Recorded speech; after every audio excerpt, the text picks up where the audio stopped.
బట్టి మమ్మల్ని పైకి లేపిన మా యేసయ్య మీకు వందనాలు. మమ్మల్ని సరి చేసిన మా యేసయ్య మీకు వందనాలు. సరైన మార్గంలో, వెలుగు మార్గంలో గురి యొద్దకు మమ్మల్ని నడిపిస్తున్న మా యేసయ్య మీకు వందనాలు నాయన. మీకు స్తోత్రాలు ప్రభువా. అయ్యా మీకు వందనాలు ప్రభువా. మాకు తోడయ్యండి ఇంతకాలం కాచిన మా యేసయ్య మీకు స్తోత్రాలు ప్రభువా. మా బ్రతుకంతా తండ్రి మీ కృపా కాపుదల మాతో సృష్టి మమ్మల్ని నడిపిస్తున్నందుకు మీకు వందనాలు యేసయ్య. స్తుతులు చెల్లిద్దాము, దేవుని స్తుతిద్దాము. ఈ రోజు మనం సజీవులుగా ఉన్నామంటది ఆయన కృప. ఈ రోజు మనం దేవుని స్తుతిస్తున్నామంటది ఆయన కృప. ఈ రోజు మనం దేవుని సన్నిధిలో ఆరాధిస్తున్నామంటది ఆయన కృప. దేవుని సన్నిధిలో మనం నిలబడి వెళ్తామంటది దేవుని కృప మాత్రమే. మన ప్రార్థన కాదు, మన విశ్వాసం కాదు, మన భక్తి కాదు. ఓ థ్యాంక్ యూ జీసస్. యేసయ్య మీకే వందనాలు, స్తోత్రాలు. Thank you lord, thank you lord, thank you lord, thank you lord. అయ్యా మీకే వందనాలు, స్తోత్రాలు. మమ్మల్ని పట్టుకోండి. Thank you Jesus, thank you Jesus, thank you Jesus.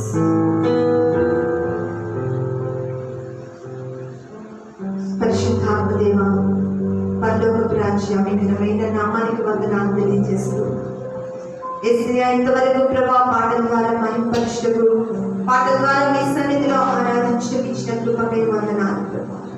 అయ్యా ప్రైజ్ అండ్ వర్షిప్ లో మీరుండి నడిపించినందుకు వందనాలు. మా మధ్యలో మీరున్నందుకు మీకు వందనాలు. మీ సన్నిధిని మా మధ్యలో ఉంచినందుకు మీకు వందనాలు. మిమ్మల్ని స్తుతించడి భాగ్యాన్ని ఇచ్చినందుకు వందనాలు. మమ్మల్ని సజీవులుగా ఉంచినందుకు మీకు వందనాలు. అయ్యా మీ సన్నిధిలో మమ్మల్ని నిలబెట్టుకున్నందుకు మీకు వందనాలు ప్రభా. అయ్యా మీకే వందన స్తోత్రాలు సమర్పిస్తున్నాం తండ్రి. అయ్యా మీరు మమ్మల్ని అందరినీ దర్శిస్తున్నందుకు బట్టి వందనాలు. పరిశుద్ధాత్మ శక్తితో మీరు నింపుతున్నందుకు వందనాలు చెల్లిస్తున్నాం తండ్రి. అయ్యా నీకు స్తోత్రాలు. మేడగదిలో కలిగిన దర్శనము ఈ రోజు మీరు మాకు దయచేయబోతున్నందుకు వందనాలు ప్రభా. మీకు స్తోత్రాలు నాయన. అలాంటి ఆత్మని మేము అందరము అనుభవించబోతున్నందుకు వందనాలు. అలాంటి ఆత్మని మా మీద కుమరించబోతున్నందుకు వందనాలు యేసయ్య. మీకే స్తోత్రాలు, మీకే వందనాలు తెలియజేస్తున్నాం నాయన. మీకే స్తోత్రాలు ప్రభా. మీరు ఎత్తి పట్టుకోండి నాయన. ఈ స్తుతి ఆరాధన మీ చేతులకు సమర్పిస్తున్నాం. వాక్యం చెప్పలేని దాసుని కూడా అయ్యా మీరు సిద్ధపరచండి తండ్రి. వాక్యం ద్వారా మాతో మాట్లాడి మా హృదయాలను సిద్ధపరచండి అయ్యా. ఆశతో ఎదురు చూసే కృపను మాకు అనుగ్రహించండి. ఇప్పుడు వచ్చిన ప్రతి బిడ్డను దీవించి ఆశీర్వదించమని మమ్మల్ని అందరినీ శ్వాసాలకు అప్పగించుకుంటూ యేసుక్రీస్తు నామమున పేరు అడిగి వేడుకొనుచున్నాము తండ్రి. ఆమేన్, ఆమేన్, ఆమేన్, ఆమేన్. హల్లెలూయా. క్రీస్తునందు ప్రియ దేవుని బిడ్డలారా, ఈ సమయంలో దేవుని యొక్క వాక్యాన్ని మనం ధ్యానం చేయున్నాం. మనం చదివినటువంటి వాక్య భాగంలో అపోస్తలుల కార్యములు 3వ అధ్యాయంలో అపోస్తలులు పరిచర్య ప్రారంభ దినాల్లో దేవుడు చేసినటువంటి అద్భుత కార్యం, ఆశ్చర్య కార్యం, అద్భుత కార్యాలు, ఆశ్చర్య కార్యాలు. ఒక్కొక్క అద్భుత కార్యం, ఆశ్చర్య కార్యాన్ని మనం చదువుకుంటూ తల పోసుకుంటూ ఉంటే ఎంతో ఆనందం, సంతోషం. ఏ విధంగా దేవుడు ఆశ్చర్య కార్యాలు చేశాడనేటువంటి మనకు అక్కడ స్పష్టంగా అర్థమవుతుంది. అపోస్తలుల కార్యముల గ్రంథాన్ని ఒక బైబిల్ పండితుడు ఏమన్నాడంటే పరిశుద్ధాత్మ కార్యములు అని కూడా మనం అనవచ్చు అని అన్నారు. అంటే అపోస్తలులు పరిశుద్ధాత్మ సహాయం ద్వారానే ఆ కార్యాలు చేశారు. అపోస్తలులు చేసినప్పటికీ దేవుని కార్యాలు దేవుడే చేశారు, పరిశుద్ధాత్ముడే చేశారు. ఈరోజు మనం ప్రార్థన చేసినప్పుడు, కార్యాలు జరుగుతున్నప్పుడు అవి ఎవరికో క్రెడిట్ రావడం కాదు, దేవుడికే మహిమ రావాలి.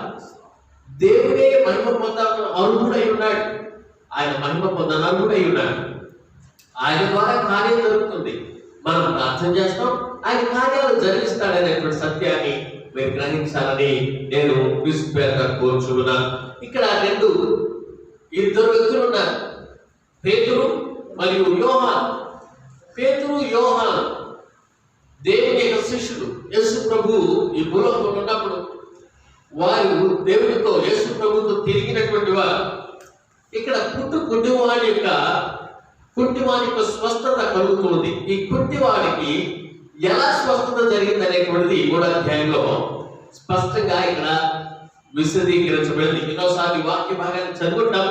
దేవుడు అనేక పర్యాయాలు దేవుడు మనతో మాట్లాడతాడు.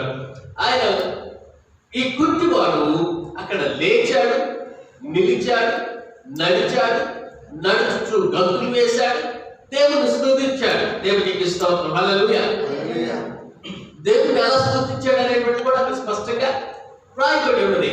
సో పగలు ఇంచుమించు 3 గంటల సమయమున ప్రార్థన కాలమున పేతురు యోహానులు దేవాలయానికి ఎక్కి వెళ్ళుచుండగా, అక్కడ ఒక మెట్ల మీద కూర్చున్నటువంటి ఒక వ్యక్తి, అతను ఒక మనుషుడు, ఆయన పుట్టుకతోనే కుంటివాడు, ఆయన మోసుకొని వచ్చి అక్కడ కూర్చోబెడుతున్నాడు. వాడు దేవాలయంలోకి వెళ్ళు వారిని భిక్షపడుటకు కొందరు ప్రతిదినము వారిని శృంగారం దేవాలయం ద్వారమునందు ఉంచుచూ వచ్చిరి.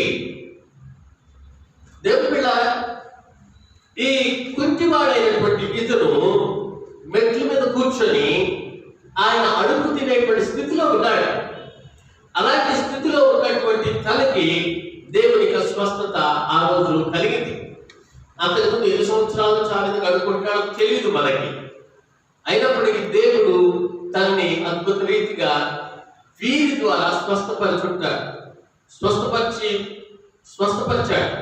బహుశా యేసు ప్రభు ఎన్నోసార్లు ఆ దేవాలయానికి వెళ్ళినప్పుడు కూడా ఆ కుంటివాడు ఉండి ఉండవచ్చు బహుశా.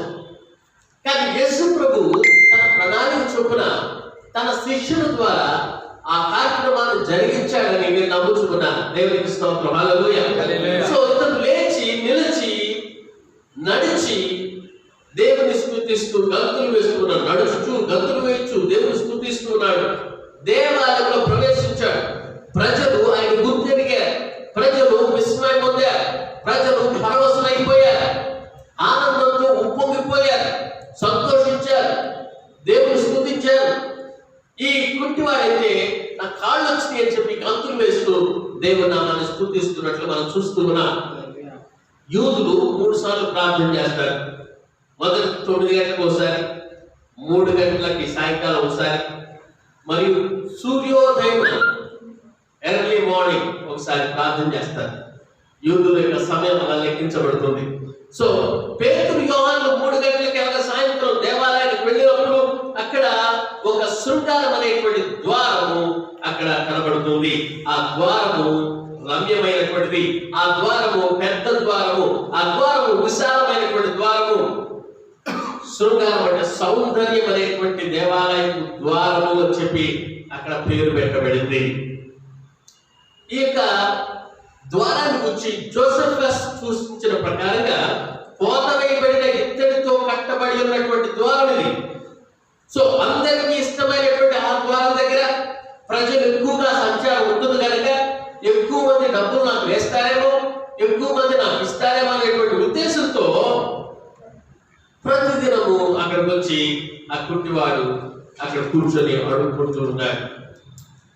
దేవుని పిల్లారా, దేవుని యొక్క వాక్యంలో వచ్చి మనం ధ్యానిస్తున్నటువంటి అంశం, ఈరోజు నేను మీతో మాట్లాడుతున్నటువంటి ఒక అంశం అసాధారణమైనటువంటి ఆనందం. ఒక మాట చెప్పాలంటే సాధారణ కానిటువంటి ఆనందం, సంతోషం ఆయన జీవితంలో వచ్చినటువంటి విధానాన్ని మనం పరిశీలిస్తూ ఉన్నాం. ఈ కుంటివాడి గురించి మనం ధ్యానిస్తే ఇతను మొట్టమొదటిగా మోయబడినటువంటి వాడు. తన తల్లి 9 నెలలు తన కడుపులో మోసింది, తర్వాత జన్మనిచ్చింది. ఆ తర్వాత బందాడి నడిచి పరిగెత్తి తల్లికి, తల్లిదండ్రులకి, సంఘానికి, సమాజానికి ప్రయోజకుడిగా తీర్చిదిద్దబడి మంచి ఉద్యోగం చేస్తూ సంపాదించి పైకొస్తాడనేటువంటి ఆనందంతో కళ్ళగలిగినటువంటి ఆ తల్లి ఎంతో దుఃఖపడి ఉంటుంది. పుట్టుకతోనే కుంటివాడిగా పుట్టాడు. సంవత్సరాలుగా కొంతమంది జీవితంలో మోసేటువంటి పరిస్థితే ఉంటుంది. కొంతమందిని తల్లులు 9 నెలలే మోస్తారు, కానీ కొంతమందిని జీవితాంతం మోస్తారు. పరిస్థితి అనుకూలించని కారణం చేత, వాళ్ళ అంగవైకల్య పరిస్థితిని బట్టి వారు నడవలేని పరిస్థితులు బట్టి, కొంతమందికి కళ్ళు చేతులు అన్ని బాగానే ఉంటాయి, కానీ ఏ పని పాట ఉండదు. వాళ్ళ తల్లిదండ్రులే పోషిస్తూ ఉంటారు, వాళ్ళకి పెళ్లి చేస్తారు, వాళ్ళ భార్య బిడ్డలు కూడా వాళ్ళే పోషిస్తూ ఉంటారు. చివరికి చచ్చిపోయే వారికి పెన్షన్తో కూడా తల్లి పెన్షన్ తండ్రి పెన్షన్తోనే అనుభవిస్తూ జీవితాంతం మోయబడుతుండేటువంటి వారిగా ఉంటారు. దేవుని బిడ్డలారా, ఇక్కడ ఉన్నటువంటి ఈ కుంటి వాడు వేదన పడేటువంటి స్థితి, ఇతరులకి భారముగా ఉన్నటువంటి స్థితి, ఎవరో మోసుకొచ్చేటువంటి స్థితి. ఈరోజు నీవు ఫలానా వ్యక్తిగా నేను భారంగా ఉంటున్నానే, నన్ను ఒకడు మోయాల్సి వస్తుంది, నాకు విడుదల లేదే, నాకు ఉద్యోగం లేదే, నా పరిస్థితి ఏంటిది, నన్ను ఇంకొకళ్ళు ఎవరో పోషించాల్సి వస్తుంది, నేను ఎవరో ఇంటి దగ్గర పెరగాల్సి వస్తుంది, లేకపోతే నేను అనాథిగా మిగిలిపోయి ఈ కుంటితనంలో ఉన్నాను, కాళ్ళు చేతులు కళ్ళు అన్ని బాగా ఉన్నాయి, కానీ నన్ను ఒకడు మోసుకెళ్ళేటువంటి పరిస్థితి ఉంది అనేటువంటి స్థితిలో ఉంటే దేవుడు ఈ రోజు ఆ స్థితి నుంచి నీకు విడుదల కలుగు చేయబోతున్నాడు. హల్లెలూయా. ఈ కుంటివాడు ఎన్నో సంవత్సరాలుగా మోయబడుతున్నటువంటి వాడిగా మనం చూస్తూ ఉన్నాం. కానీ ఎప్పుడైతే పేతురు యోహాను ఆ మార్గంలో దర్శించారో దేవుడు తనకు విడుదలని కలుగజేశాడు. ఈ కుంటివాడు భిక్షగాడు, భిక్ష వెతుకునేటువంటి వాడు. పుచ్చుకోవడం కంటే ఇచ్చుట శ్రేష్టం అని బైబిల్లో ఉంది. కానీ ఈయన ఎప్పుడు పుచ్చుకోవడానికి అయ్యా అమ్మా అని ఎదురు చూసేటువంటి వాడు. యూదులకు భిక్షగాళ్లకు డబ్బులు ఇవ్వడం అనేటువంటిది ఒక ప్రశంసనీయంగా ఉంటుంది. అంటే కొంత భిక్షం ఇవ్వడం ద్వారా మేము పైవాళ్ళము, మేము భిక్షమిస్తున్నాము, మేము నీకు దానధర్మం చేస్తున్నాము అనేటువంటి ఒక ప్రశంసనీయమైనటువంటిది. ఎందుకంటే ధర్మశాస్త్రంలో కూడా దేవుడు చెప్పాడు, పేదలను ఆదుకోవాలని, విధవలను ఆదుకోవాలని, శ్రమపడి కష్టపడేటువంటి వాళ్ళని ఆదుకోవాలని. సో శ్రమపడి పని చేయనటువంటి స్థితిలో ఉన్నటువంటి వారిని ఆదుకుంటారు. కానీ అదే రీతిలో శ్రమపడి పని చేయనటువంటి ఈ స్థితిలో ఉన్నటువంటి ఇతరుల వద్ద కనిపించేటువంటి స్థితి నుంచి, డబ్బు కోసం ఎదురు చూస్తూ ఉన్నటువంటి ఆ స్థితిలో నుంచి యేసు నామములో శక్తి ఉందని ఆ రోజు ఆయన గుర్తెరగలిగాడు. దేవునికి స్తోత్రం. హల్లెలూయా, హల్లెలూయా. కొన్నిసార్లు చిన్న చిన్న సమస్యల కొరకు మనము దేవుని ప్రశ్నిస్తూ ఉంటాం. ఎన్నో సందర్భాల్లో మనము మన యొక్క జీవితంలో నీవు దేవుని దగ్గర నుంచి ఆశిస్తూ ఉంటాం. ఏం ఆశిస్తున్నావు? నీ జీవితంలో ఆశించేటువంటి అన్ని కూడా నీ యొక్క సుఖభాగ్యుల కోసం, లేకపోతే నీ యొక్క సొంత ఆలోచనల ప్రకారంగా ఆశించినప్పుడు, అది టెంపరీ బ్లెస్సింగ్ కోసం ఆశించినప్పుడు ఆ టెంపరీ బ్లెస్సింగ్స్ దొరుకుతాయి.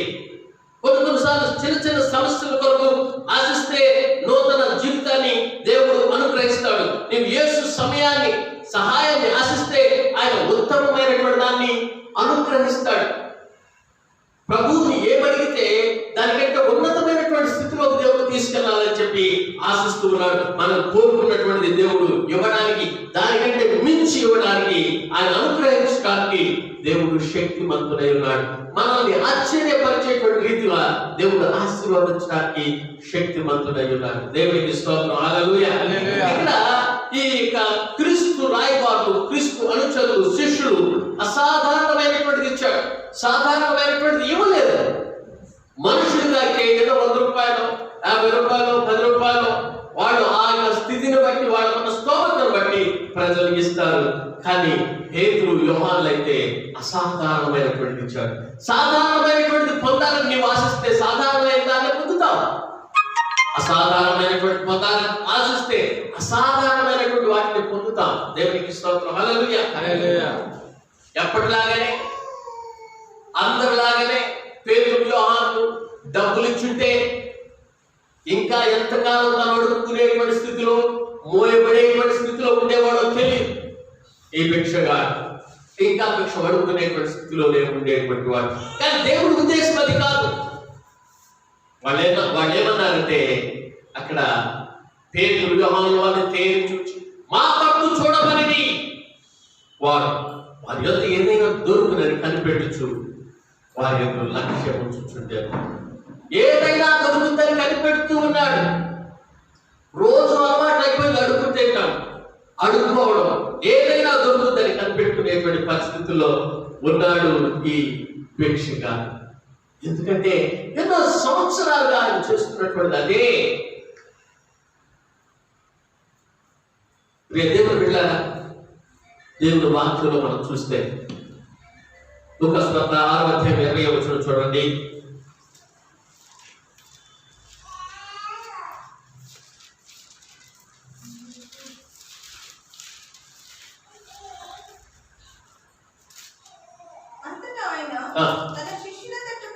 తన శిష్యుల తట్టు పార చూసి, లూకాసు వార్త 6:20 పార చూసి ఇట్లనెను, బీదలైన మీరు ధన్యులు, దేవుని రాజ్యము మీది. దేవునికి స్తోత్రం, హల్లెలూయా.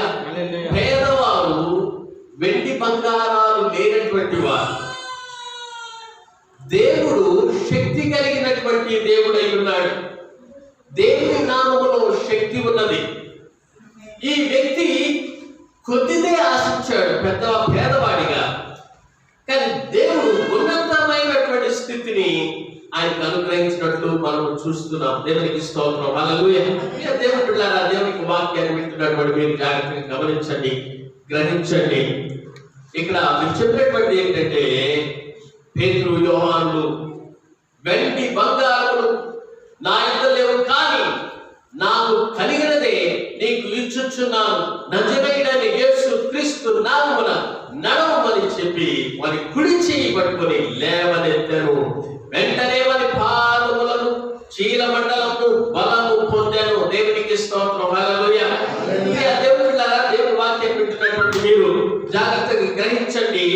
ఆధ్యాత్మిక బల ప్రభావం కలిగినటువంటి వాడు, ఆత్మీయతలో ఐశ్వర్యవంతులుగా ఉండాల్సినటువంటి వారుగా మనం ఉండాలి. పేతురు, యోహాను ఐక్యతతో మాట్లాడుచున్నారు.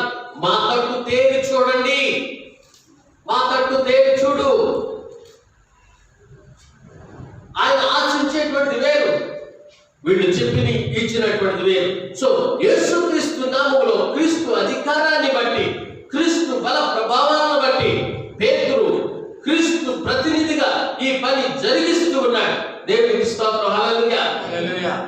మోయబడినటువంటి వాడు, భిక్ష ఎత్తుకున్నటువంటి వాడు, ఎవరి మీద ఆధారపడినటువంటి వాడు, ఎవరి దగ్గర నుంచో డబ్బులు ఎప్పుడు ఆశించేటువంటి వాడు, గుడి మెట్ల వరకే పరిమిట్ అయినటువంటి వాడు, గుడి మెట్లలో నుంచి లోపలికి వెళ్ళలేనటువంటి వాడు, సంఘంలో సమాజంలో కుంటివారిగా ఉండి దేవుని సన్నిధిలో అంతరంగంలోనికి, దేవుని లోతైనటువంటి అనుభవంలోనికి, దేవునికి దగ్గర ప్రార్థన చేసేటువంటి అనుభవంలోనికి రాలేనటువంటి వారు, అలాంటి ఆత్మీయ కుంటుతనంలో ఉన్నటువంటి వారు ఇంకా ఒకవేళ ఉంటే పేతురు, యోహాను లాగా దేవునికి వాక్యం నేను దర్శిస్తుంది. స్నేహితుడా, దేవునికి స్తోత్రం. సమాజంలో కుంటివారిని, పాపము, అవినీతి, అక్రమము చేసేటువంటి వారిని, సంఘంలో ఉండి నామకార్థంగా ఉండి దేవునికి దగ్గరగా ఉండనటువంటి వారిని దేవుడు ఈ రోజు దర్శిస్తూ ఉన్నాడు. ఆ కుంటితనం నుంచి దేవుడు బాగు చేయాలని ఆశిస్తూ ఉన్నాడు. ఒకవేళ నీ యొక్క ఆర్థిక ఇబ్బందులను బట్టి ఎవరి మీద ఆధారపడుతున్నావేమో, ఒకవేళ నీకు కాళ్ళు లేని పరిస్థితులను బట్టి, నీవు పని చేసుకోలేనటువంటి పరిస్థితులను బట్టి అడుగు తినేటువంటి పరిస్థితుల్లో ఉన్నావేమో, ఆ పరిస్థితి దేవుడికి తెలుసు. దేవుడు నిన్ను పోషించేటువంటి దేవుడు, దేవుడు నిన్ను మోసేటువంటి దేవుడు, దేవుడు నిన్ను ఎవరినో కూడా సహాయం చేయడానికి పెడతారు. అది ఓకే, కానీ ఆత్మీయమైనటువంటి కుంటితనంలో నీవు ఉంటే, ఈ రోజు పేతురు, యోహాను చెప్తున్నటువంటి ఏంటంటే, దేవుడు వాక్యం తెలియజేసేటువంటి ఏంటంటే, నీవు ఆ కుంటితనం నుంచి బయటికి రావాలి. దేవునికి స్తోత్రం, హల్లెలూయా. దేవుడు ఫిజికల్ గా బాగు చేస్తాడు, దానికంటే ముఖ్యంగా అంతరంగంగా బాగు చేస్తాడు. దేవుడు ఎప్పుడు బాగు చేసినప్పటికీ కూడా బాహ్యంగా బాగు చేయడం కంటే ముందుగా అంతరంగంగా బాగు చేశాడు. దేవునికి స్తోత్రం, హల్లెలూయా.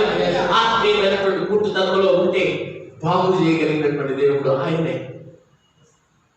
నీవెదురు చూసేటువంటి ఆ చూపులో దేవుడు నిన్ను సందర్శించినప్పుడు, దేవుడు వాక్కు నిన్ను సందర్శించినప్పుడు, ప్రియ స్నేహితుడా, దేవుని యొక్క వాక్యము నిన్ను స్వస్థపరచగలదు. నీ ఆత్మీయ కుంటితనాన్ని తీసివేయగలదు. ఆయన సమస్తము సాధ్యం. నీ మాట మాత్రం సెలవు ప్రభువా, నా దాసుడు అక్కడ బాగుపడతాడంటే ఆయన మాట మాత్రం సెలవిస్తే అక్కడెక్కడో స్వస్థత జరిగింది. ఇక్కడ నువ్వు ప్రార్థన చేస్తే ఎక్కడో అమెరికాలో ఉన్నటువంటి వాళ్ళకి దేవుడు అద్భుత కార్యాలు చేస్తున్నాడు. ఒక వ్యక్తి కోసం కన్నీళ్ళు కాచి ప్రార్థన చేస్తుంటే ఆ వ్యక్తికి మారు మనసు అనేటువంటి కలుగుతుంది. దేవుడి యొక్క కార్యాలు, అద్భుతమైనటువంటి కార్యాలని జ్ఞాపకం చేస్తున్నాను. మొట్టమొదటి ఈ కుంటివాడు, పుట్టుకతో కుంటివాడు. ఈ కుంటివాడు మోయబడేటువంటి వాడు.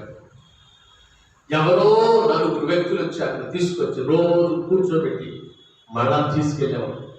తనకు తాను నడవలేని స్థితిలో ఉన్నవాడు ఈ కుంటివాడు. రెండవది భిక్షవాడు. ఈ భిక్ష కూడా ప్రతిరోజు అడుగుకుంటూ అలవాటు అయిపోయి అందరిని తేలి చూస్తూ ఉన్నాడు. ఎక్కువ మంది మనుషులు వస్తే బాగుండు, ఎక్కువ మంది మనుషులు వస్తే కలెక్షన్ బాగుండు, ఈరోజు పండగ అయితే బాగుండు, జాతర జరిగితే బాగుండు, పెద్దవాళ్ళు వస్తే బాగుండు, అందులో కాపులో దిగినటువంటి వాళ్ళు వస్తున్నారు, ఏదో డబ్బులు ఇస్తారు అని చెప్పి ఎంతో ఎదురు చూసేటువంటి ఆ స్థితిని దేవుని యొక్క రాయబారు, దేవుని యొక్క బిడ్డ శిష్యులు వచ్చి యేసునామం, నజరేయుడైనటువంటి యేసునామం స్వస్థతని ఇచ్చినట్టు మనం చూస్తూ ఉన్నాం. దేవునికి స్తోత్రం. హల్లెలూయా, హల్లెలూయా. దేవుని బిడ్డ, మనకు అన్ని అవయవాలు బాగుండి కూడా కొన్నిసార్లు పుట్టువారిగా ఉండటం లేదా, కొన్నిసార్లు దేవుని మీద ఆధారపడకుండా ప్రజల మీద ఆధారపడలేదా? దేవుడా, నువ్వు నన్ను పోయి ప్రభువా, నన్ను టేక్ కేర్ చేయి ప్రభువా, నేను నీ మీద ఆధారపడతాను అంటానికి బదులుగా ఎవరినో పిలిచి నన్ను మోసుకెళ్ళని మనం చూడలేదా? ఆ స్థితి నుంచి దేవుడు నేను విడిపించాలని చెప్పి ఆశిస్తున్నాడు. మూడవది, ఆయన దేవాలయానికి వెలుపల ఉన్నటువంటి వ్యక్తి. దేవాలయం వెలుపల ఉన్నటువంటి వ్యక్తి. ఇంతకాలం ఆయన బయట ఉండినటువంటి వాడు. యేసు అతని జీవితానికి వచ్చాడు.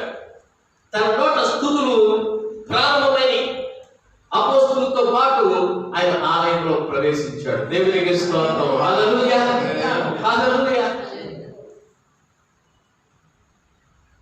ఒకరోజు ఒక తక్కువ జాతి, నల్ల జాతి వాడు పరిగెత్తుకుంటూ చర్చిలోకి వెళ్ళాలి, ఈరోజు ఆరాధన చేయాలి, అయ్యో ఆరాధన సమయం అయిపోతుందని చెప్పి పరిగెత్తుకుంటూ వెళ్ళారు. గేట్ దగ్గరికి వెళ్ళేసరికి అక్కడ వాచ్మెన్ నుండి stop, you cannot go in అన్నాడు. ఏంటి, నీవు నల్ల జాతి వాడికి నీ నన్ను నలుగుతుంది, తెల్లవాడు ప్రార్థన చేసేటువంటి చర్చ్ ఇది అని ఆపేశాడు. నువ్వు తక్కువ జాతి వాడికి లోపలికి వెళ్ళడానికి లేదు అని ఆపేశాడు. అయ్యో, నేను దేవుని ఆరాధించాలనుకున్నానే, చర్చ్ లోపలికి వెళ్ళాలనుకున్నానే, స్తుతించాలనుకున్నానే అని ఎంతో ఆతృతతో ఆయన అటు ఇటు తిరుగుతూ ఉంటే ఒక ఆయన, ఇంకొక ఆయన కూడా అక్కడ నిలబడి ఉన్నాడట. ఆయన దగ్గరికి వెళ్ళి నుంచునేసరికి ఆయన అడిగాడట, ఏంటయ్యా కంగారు పెడుతున్నావు? ఏంటంటే, నా యేసయ్యని ఆరాధించాలి, నా యేసయ్యని స్తుతించాలి. అయ్యో, నేను లోపలికి వెళ్ళి స్తుతించాలంటే ఇదిగో వాచ్మెన్ నన్ను వెళ్ళనీయట్లేదు, నేను నల్ల జాతి వాడిని చెప్పి నన్ను వెళ్ళనీయట్లేదు, నేను తక్కువ వాడిని చెప్పి నన్ను వెళ్ళనీయట్లేదు అని ఆయన ఎంతో కంగారు పడుతూ ఆయన చెప్తే ఆయన అన్నాడట, నిన్నే కాదయ్యా, నన్ను కూడా వెళ్ళనీయలేదు. నువ్వెవరివి? నిన్నెందుకు వెళ్ళనీయలేదు? నువ్వు కూడా నల్ల జాతి వాడివేనా? నువ్వు కూడా తక్కువ కులం వాడివేనా అంటే, కాదు, నేనే యేసు ప్రభువు అన్నాడు. యేసు ప్రభు నెలనీయకుండా బయట పెట్టి లోపల ఆరాధన చేస్తున్నాడు. యేసు ప్రభు లోపలికి రానీయకుండా ఎవరిని ఆరాధిస్తున్నాం? క్రీస్తునిలో లేకుండా క్రైస్తవుని చెప్పుకుంటే ఏ ప్రయోజనం? దేవుని బిడ్డలారా, దేవునికి వాక్యాన్ని ఉంటున్నటువంటి నేను గ్రహించాల్సినటువంటి ఏంటంటే, బయట ఉండినటువంటి వారికి దేవుడు లోపలికి వచ్చేటువంటి అవకాశాన్ని దేవుడు అనుగ్రహిస్తూ ఉన్నాడు. ఆమేన్. ప్రజలు నిన్ను బయట పెట్టచ్చు, ప్రజలు నిన్ను హేళన చేయొచ్చు, నీ పరిస్థితిని చూసి ప్రజలు నిన్ను నవ్వచ్చు, అరే కుంటివాడా అని ఉండవచ్చు, అడుగు తినేవాడా అని ఉండవచ్చు, అనికిరావాడా అని ఉండవచ్చు, లోపలికి రావడానికి అర్హత లేదు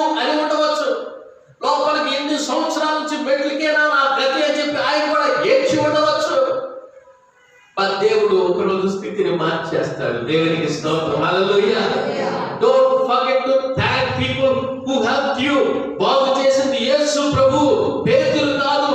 యేసయ్యను స్తుతించాడు, పేతురుని కాదు.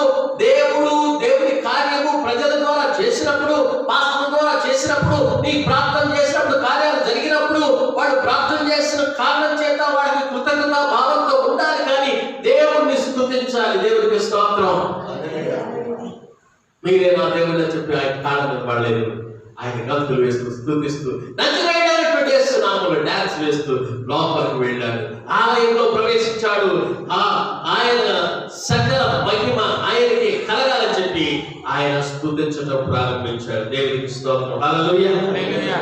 ప్రభువా, ప్రతి వారి జీవితంలో బలంగా దిగి మహిమ కార్యాలు చేయమని మనం ప్రార్థన చేయాలి.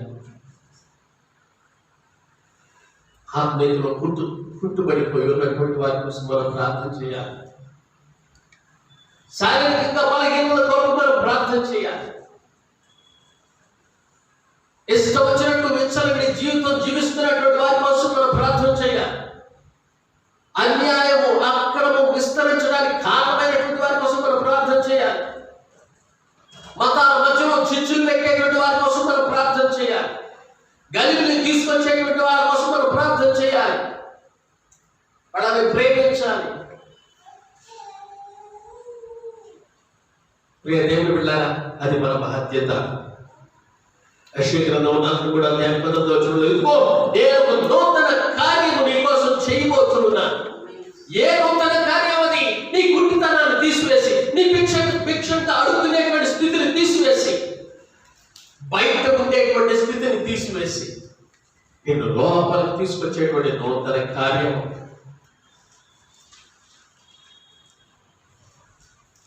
గతించిన సంవత్సరాన్ని తీసివేసి, గతించిన సంవత్సరంలో ఉన్నటువంటి కష్టాలన్నిటిని కూడా తీసివేసి, నీ జీవితంలో గతించినటువంటి దుఃఖాలన్నిటిని తీసివేసి నూతన కార్యం చేయాలనుకుంటున్నాను. నూతనంగా నేను దేవాలయంలోకి నడిపించాలనుకుంటున్నాను. అది దేవుని ఉద్దేశం. ప్రియ స్నేహితులారా, దేవుని బిడ్డ, దేవుని వాక్యాన్ని వింటున్నటువంటి మనమందరం గ్రహించాల్సినటువంటి ఏంటంటే, భిక్ష వెతుకునేటువంటి వారు, మోయబడినటువంటి వారు, బయట ఉండినటువంటి వారు అద్భుత కార్యం, ఆశ్చర్య కార్యం చూస్తున్నటువంటి సందర్భం మనం చూసాం. ఈరోజు నీవు కూడా బయట ఉన్నావా? నీవు కూడా దేవుడికి స్తుతించాలని ఆశించి కాడ లోపలికి రాలేనటువంటి స్థితిలో ఉన్నావా? ఇంకా నీవు ఎవరి మీద ఆధారపడేటువంటి స్థితిలో ఉన్నావా? దేవుని సన్నిధిలో సాధారణమైనటువంటి ఆనందాన్ని పొందాలని ఎదురుచు. కొంతమంది ఏం చేస్తారంటే, బాగు చేయాలని ఎన్నో సంస్థలు ముందుకు వచ్చి వ్యభిచారుల దగ్గరికి వెళ్ళి వ్యభిచారం చేయొద్దమ్మా, పలానా చోటకి వెళ్ళండి, అక్కడ మీకు ఉద్యోగాలు ఇస్తారు, అక్కడ మీకు పోషిస్తారంటే వాళ్ళు కొంతకాలం వచ్చి మళ్ళీ అదే వృత్తికి వెళ్ళిపోతూ ఉంటారు. అడుగు తినేటువంటి పిల్లలు, చిన్నప్పటి నుంచి అడుగు తినేటువంటి వాళ్ళు మంచిగా హాస్టల్లో పెట్టి చదివించి, నేను మంచిగా చదివించి ఉన్నతమైన స్థితికి తీసుకురావాలని కొన్ని సంస్థలు ట్రై చేస్తూ ఉంటే వాడు కొంతకాలం నుండి హాస్టల్లో కూడా దొంగతనాలు స్టార్ట్ చేస్తారు. అక్కడ నుంచి కూడా వాడు వెళ్ళిపోతారు. నాకు ఒక సంస్థ తెలుసు, హిజ్రాలందరినీ తీసుకొచ్చి వాళ్ళని పోషించి వాళ్ళకి వృత్తి కల్పిస్తే మాకు దీనికంటే అలా ట్రైన్లో అనుకోవడమే బెటర్ అని చెప్పి వెళ్ళినటువంటి వాళ్ళు కూడా చాలా మంది లేకపోలేదు. ఎందుకు?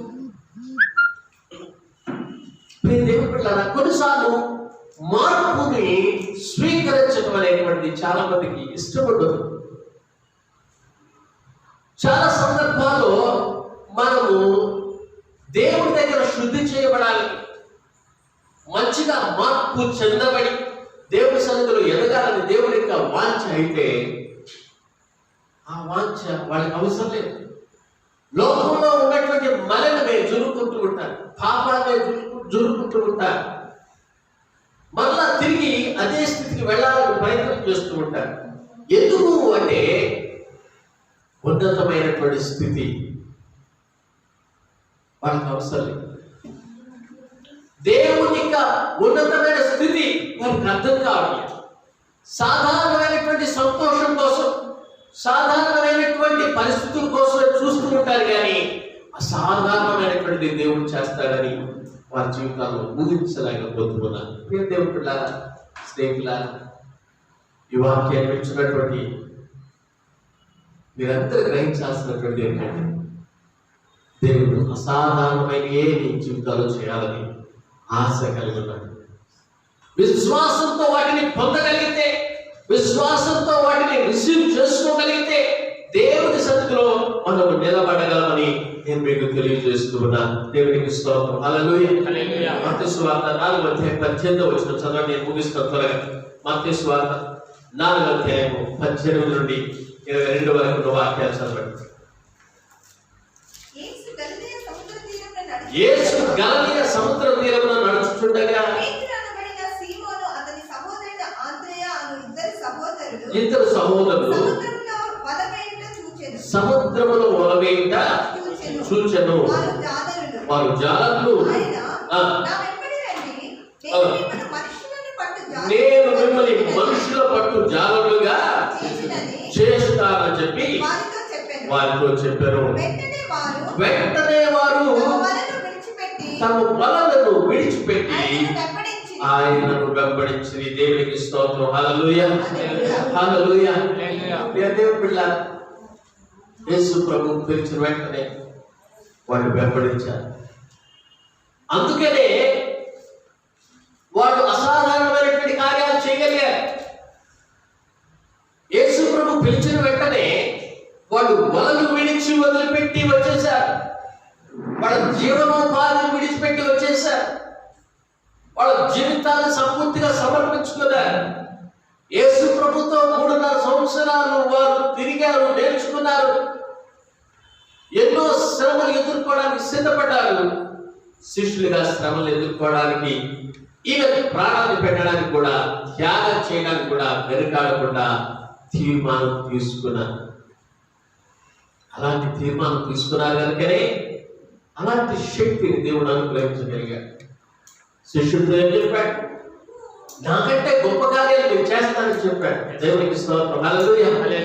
ఆ రోజు యేసు ప్రభు చేసిన కార్యాల కంటే మీరు గొప్ప కార్యాలు చేస్తానని తన శిష్యుడికి చెప్పాడు. ఈ రోజు మనం కూడా యేసు ప్రభు శిష్యులమే. ఈ రోజు మనం కూడా ప్రార్థన చేయాల్సినటువంటి వారమే. ఈ రోజు మనం కూడా నజరేయుడైన యేసు నామములో లేచి నడుము, మా దగ్గర వెండి బంగారం లేదు, మాకు కలిగినటువంటిది మేము ఇస్తామని చెప్పగలిగిన స్థితిలో మనం ఉండాల్సినటువంటి వారమే.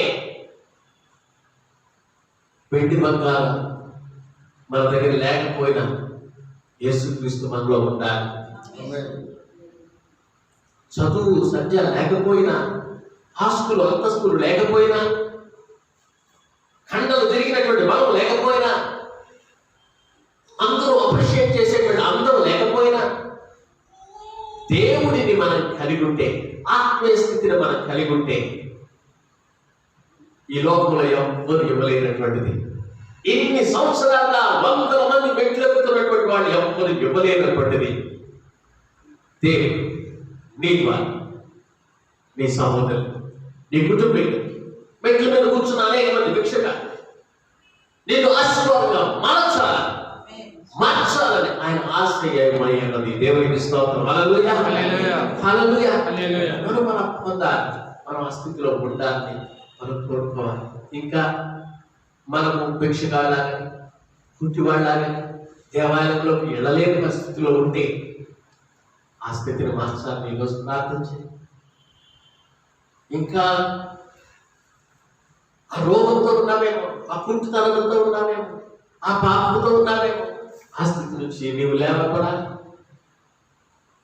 ఇంకా వేరే వాళ్ళు మోసుకెళ్ళేటువంటి స్థితిలో ఉంటే ఎన్నోసార్లు ఎంతో మంది మా అది చేయకు, ఇది చేయకు, నువ్వు విశ్వాసం బ్యాప్టిజం తీసుకున్నావు, అలా చేయకూడదు, ఇలా చేయకూడదని ఇంకా చెప్పించుకునేటువంటి స్థితిలో ఉంటే ఇంకా నువ్వు మోయబడేటువంటి స్థితిలో ఉన్నావని అర్థం. దేవునికి వాక్యం వస్తూ ఉంటే నాకేమైనా దొరుకుద్దా, నా జీవితంలో ఏదైనా దొరుకుద్దా అని ఏదో టెంపరీ బ్లెస్సింగ్ కోసం ఆశిస్తూ ఉన్నామంటే ఇంకా ఆ వ్యక్తి బయట ఉండి ఆశించిన వాటి కింద ఉన్నట్టే. నీవు నాకు కాళ్ళు ఇచ్చినా ఇవ్వకపోయినా, నన్ను స్వస్థపరచకపోయినా, నేను ఏ స్థితిలో ఉన్నా నేను స్తుతిస్తాననే స్థితి మనకు ఉండాలి. దేవునికి స్తోత్రం, హల్లెలూయా. ఎందుకంటే మనము ఆలయం బయట లేము, మనం ఆలయం లోపల ఉన్నాం. ఆలయంలోకి వచ్చిన వ్యక్తి గంతులు వేస్తూ ఆనందంగా వచ్చాడు, లేచాడు, మొట్టమొదట తర్వాత నిలుచున్నాడు, అతను నడిచాడు, నడుస్తూ గంతులు వేస్తున్నాడు, దేవుడు స్తుతిస్తున్నాడు. ఇదంతా స్టెప్ బై స్టెప్, ఒక స్టెప్ తర్వాత ఇంకొక స్టెప్ గంతులు వేస్తూ ఉన్నాడు. తర్వాత దేవుడు స్తుతిస్తే ఆలయంలోనికి ప్రవేశిస్తూ ఉన్నాడు. దేవునికి స్తోత్రం, హల్లెలూయా. ఆలయంలోకి వచ్చే వాళ్ళందరూ దేవుని స్తుతిస్తూ రావాలి. ఆలయంలోకి వచ్చేటువంటి వాళ్ళందరూ ప్రార్థన చేస్తూ, దేవా ఈరోజు నాతో మాట్లాడుకుంటూ రావాలి. మీరు వచ్చినప్పుడు ప్రజలు గుర్తిస్తారు. ఒకరోజు ఒక బ్రదర్ వచ్చాడు చర్చికి. ఒక ఆయన చూసి, అరే ఈయన ప్రభు నమ్ముకున్నాడా, ఆయన గురించి నాకు తెలుసండి. అవునండి, ఎప్పుడో ప్రభు నమ్ముకున్నాడు, ఆయన చాలా ఆత్మీయంగా ఉంటాడంటే. నేను నమ్మలేకపోతున్నానండి. ఆ లైఫ్ ఏంటి, నేను చూసిన లైఫ్ ఏంటి, ఈరోజు ఈయన చర్చిలో ఉన్నటువంటి ఆశ్చర్యపోయాడు. ప్రజలు విస్మయం పొందుకుపోతారు. ఒకప్పుడు నీ స్థితి ఏంటి, అరే అప్పుడు చిన్న గుడిసెలో ఉండేవాడండి, దేవుడు ఎంత ఉన్నతమైన స్థితికి తీసుకొచ్చాడు. అప్పుడు ప్రార్థన చేయడం రాదండి, ఇప్పుడు ఎంత ఆత్మీయంగా ప్రార్థన చేస్తాను. అప్పుడు పాటలు రావండి, ఇప్పుడు ఎంత ఆత్మీయంగా పాటలు పాడుతున్నారు. అప్పుడు రోజు మీరు స్తుతించబడే స్తుతులు రావండి, ఇప్పుడు ఎంత దేవుడిని స్తుతిస్తున్నాను. మార్పులు చూసి ఎంతో మంది విస్మయం పొందుతారు. నీ బంధువులు కావచ్చు, నీ స్నేహితులు కావచ్చు, నీ తోటి వాళ్ళు కావచ్చు, నీతో చదువుకున్నటువంటి వాళ్ళు కావచ్చు, వాళ్ళు ఆశ్చర్యపోతారు. దేవునికి స్తోత్రం, హల్లెలూయా. ప్రజలు గుర్తింపుతారు, విస్మయంతో నిండుతారు, పరవశులవుతారు. దేవుని బిడ్డలారా, అపోస్తలులతో ఆరాధనలోకి, ఆలయంలోకి ప్రవేశించేటువంటి స్థితిని దేవుడు పుట్టు అనుగ్రహించారు. దేవునికి స్తోత్రం. దేవుడు చేసే కార్యం అసాధారణమైనటువంటి కార్యం అని దేవుడికి తెలియజేస్తూ ఉన్నాడు. ఈ మధ్యాహ్న సమయంలో, ఈ నూతన సంవత్సరంలో అసాధారణమైన కార్యాలను చూడాలని ఆశిస్తున్నాను. అసాధారణమైనటువంటి కార్యాలు నీ యొక్క జీవితంలో కలిగి ఉండి ఆత్మీయంగా ఆనందించాలనేటువంటి ఆశ నువ్వు కలిగి ఉన్నావా ప్రియ స్నేహితుడా, దేవుని బిడ్డ? అయితే తప్పకుండా దేవుని సన్నిధిలో మొరపెట్టు, ప్రార్థన చేయి. దేవుని అడుగు, దేవా నీకు అసాధ్యమైంది ఏమి లేదు కదా ప్రభావ, నా స్థితిని మార్చేయి ప్రభావ, నన్ను ఉన్నతమైన స్థితిని తీసుకెళ్ళి, ఆత్మీయతలో ఉన్నతమైన స్థితిని తీసుకెళ్ళి, ఆత్మీయమైనటువంటి లోకంలోకి నన్ను పెంచు, నన్ను తీసుకెళ్ళు, నాకు ఆత్మీయమైనటువంటి ఆ గౌరవమైనటువంటి సంగతులు నాకు తెలియచి నేను ఏ విధంగా ముందుకు సాగాలో నాతో నేను మాట్లాడచ్చు అని చెప్పి నువ్వు దేవుడి సన్నిధిలో ప్రార్థన చేస్తే దేవుడు తప్పకుండా నేను ముందుకు నడిపిస్తాడు. స్నేహితుడా, దేవుని బిడ్డ, మధ్యాహ్న సమయంలో దయచేసి లేచి నిలబడండి, ప్రార్థన చేద్దాం. నీ పరిస్థితిని మార్చగలిగినటువంటి దేవుడు, నీ పరిస్థితిని దేవుడు చూస్తున్నటువంటి దేవుడు, ఎవరు లోకంలో ఇవ్వలేనటువంటి ఇవ్వాలని దేవుడు ఆశిస్తున్నటువంటి దేవుడు. కళ్ళు మూసుకుంటారా, ప్రార్థన చేస్తారా? ప్రభు సన్నిధిలో ప్రార్థన చేయండి. ప్రభువా నాయన, మోయబడినటువంటి వారిగా, ప్రయోజనం లేనటువంటి వారిగా నన్ను సంఘంలో ఉంచొద్దు ప్రభువా. వేదనతో నిండినటువంటి వారిగా నన్ను ఉంచొద్దు ప్రభువా. నా వేదన తీసివేయి ప్రభువా. నేను నడిచే స్థితిని నాకు అనుగ్రహించు ప్రభువా. నేను ప్రార్థన చేస్తావా? వాక్యములో నడిచేటువంటి స్థితి నాకు అనుగ్రహించు, జీవితాన్ని నాకు అనుగ్రహించని ప్రార్థన చేస్తావా? ప్రభువా, ఎవరైనా ఇస్తారేమోనని కనిపెట్టే స్థితి నుంచి నన్ను మార్చు ప్రభువా. ఉన్నతమైన స్థితికి నన్ను తీసుకువెళ్ళి ప్రభువా. ఆయన ఏదో ఆశిస్తే దానికంటే ఉన్నతమైన స్థితిని నీవు ఇస్తావు ప్రభువా. ఏదైనా దొరుకుతేమో చెప్పి ఆశించిన వ్యక్తి జీవితాన్నే మార్చేసి మన జీవితంలో ఎవ్వరు ఇవ్వలేనట్టు మీరు ఇచ్చారు తండ్రి. నా పరిస్థితి కూడా అట్లానే ఉంది. ఎవరినే అందిస్తారేమో, ఈరోజు బ్రతుకుదాంలే, ఈ నెల ఎవరైనా ఏదైనా సహాయం చేస్తారేమో, దాంతో సరిపెట్టుకుందాంలే అనే కష్టం ఉన్నటువంటి నీవు ప్రార్థన చేయి ప్రభువా. నా స్థితిని మార్చివేయి. నా ఆర్థిక పరిస్థితులు, కష్టంగా ఉన్న పరిస్థితులు, కన్నీళ్లతో ఉన్నటువంటి పరిస్థితులు మార్చువేయి. నీ వైపు చూస్తున్నాను ప్రభువా.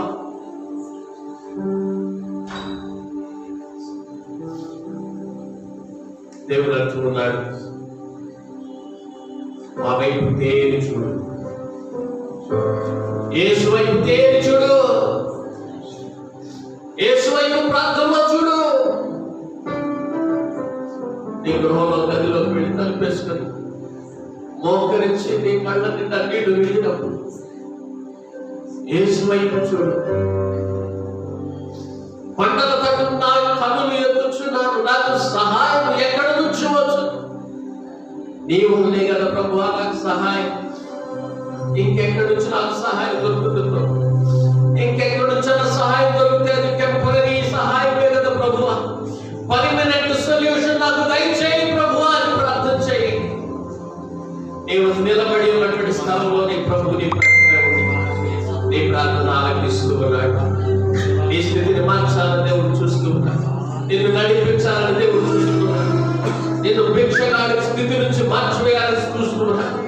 నిన్ను ఆయన పోయాలని చూస్తూ ఉన్నాడు. నీ భారమంతా ఆయన మీద వేయమని దేవునికి వాక్యం సర్విస్తూ ఉంది. నీవు భయపడటం దేవుడికి ఇష్టం లేదు.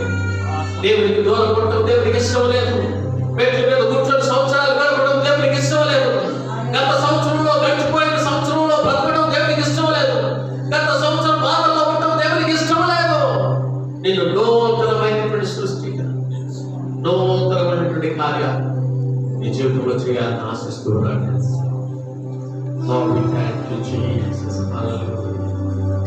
దేవా మీకు వందనాలు ప్రభువా.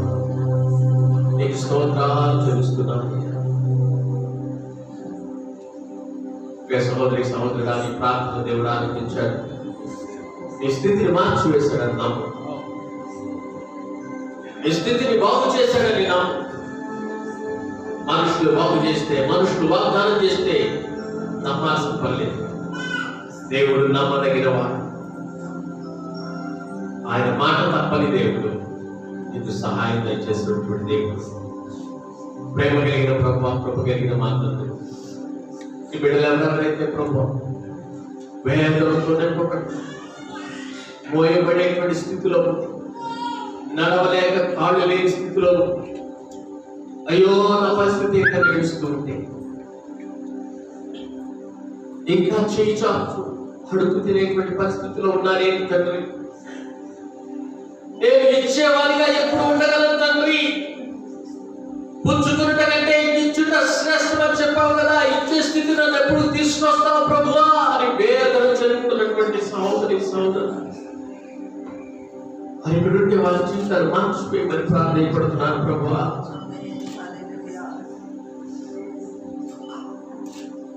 ఇంకా మెట్ల మీద ఉండే స్థితిలో ఉంటే, ఇంకా ఆలయంలో ప్రవేశించడానికి దూరంగా ఉంటే, నాట్యం జీవితంలో లేకపోతే, స్థుతులు అలా నోటిలో లేకపోతే, నిన్ను స్తుతించేటువంటి మనస్సు మనకి లేకపోతే ప్రభువా నువ్వు చేసిన మేలు జ్ఞాపకం చేసుకొని స్తుతించే ప్రభుత్వం అనుగ్రహించండి అయ్యా.